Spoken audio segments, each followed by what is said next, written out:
In today's video, I'm going to teach you how to fix an iCloud locked iPhone when your Apple account is not active. Now, as a friendly reminder, the iCloud lock, also known as activation lock, is a security measure designed to protect your device from unauthorized access. It can only be fully unlocked by the original owner of the Apple ID. So let's dive into the steps you can take to address this issue.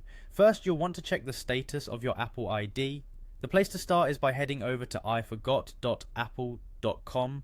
Once you're there, enter your Apple ID. This will allow you to determine if the account is either locked or inactive.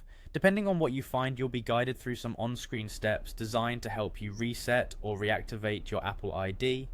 It's important to follow these steps carefully to ensure that you proceed correctly.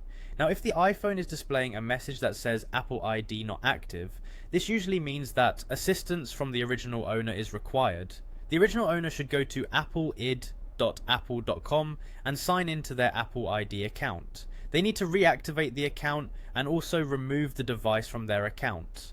Doing so should assist in resolving the issue on your device. While the aforementioned steps often resolve the problem, sometimes you might need a little extra help, and that's where Apple support comes into play. If you have any proof of ownership like a receipt or an invoice for the device, be sure to gather it. This kind of documentation can be helpful when dealing with support. To engage with Apple support, your next step is to visit support.apple.com. Once you're there, you can reach out to them and ask for assistance in unlocking your device. Do note that this is subject to case-by-case approval from Apple, so providing your proof of purchase will be crucial in demonstrating ownership. It's that simple. Just a few steps, and with a bit of patience, you could potentially regain access to your iPhone.